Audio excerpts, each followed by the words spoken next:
again, it is Gastroparesis Awareness Month. If it's a disease that you never heard of, well, no surprise, it is a rare disease.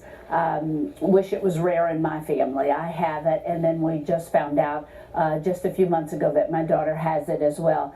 Dr. Thomas Abel is here. I'm so grateful for him and his team that I don't know what to do. They take care of me. Dr. Hughes, Dr. Stocker, Dr. Abel there. We also have Patrick Dunegan, yes. Gastroparesis Support Services, and Jennifer Dunegan. Did I say your last name right? You did. Yes. You Okay, who is also a patient.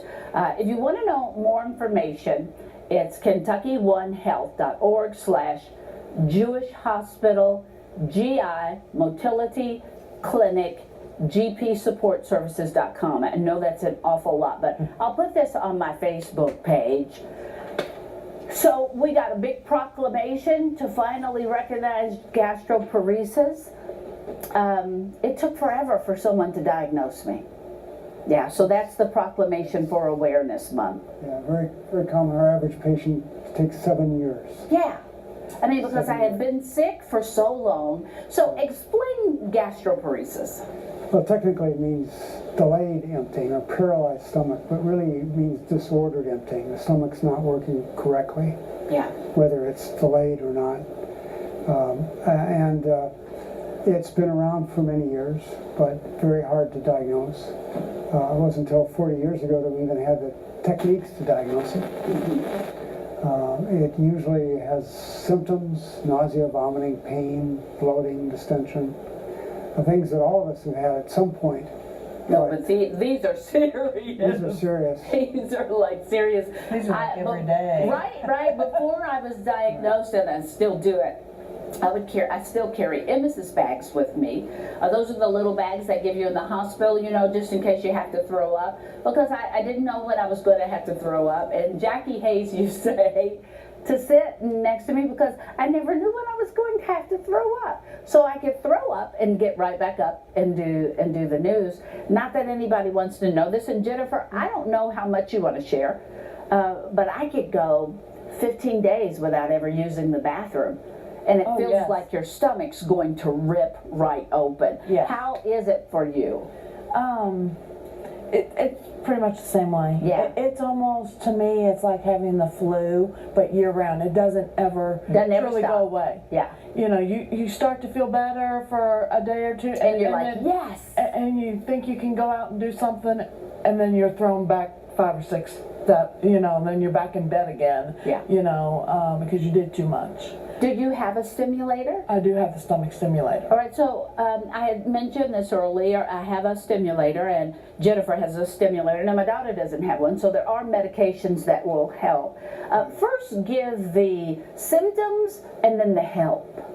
Well, the main symptoms are nausea, vomiting, and pain, but also bloating, distension, loss of appetite. And they may occur chronically or episodically. The treatments really are several, but usually start with dietary changes, which makes sense.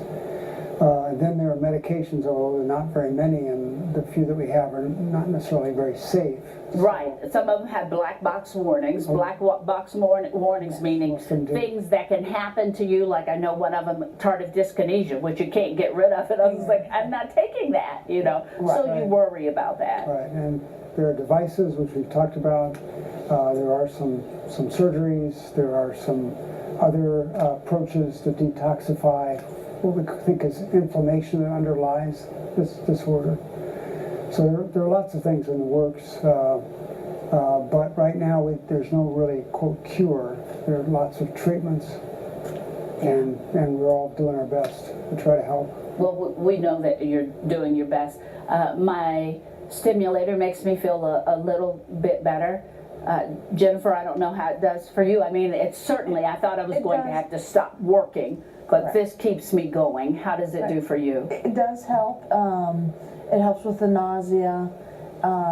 It helps some with the pain, not a whole lot, but some. Yeah. I have been since put on a feeding tube. Yeah. Because I can't intake enough because it's too painful. Right. So I don't intake enough food, nutrition, or fluids. Yeah. So I get that through my feeding tube now. Isn't that something?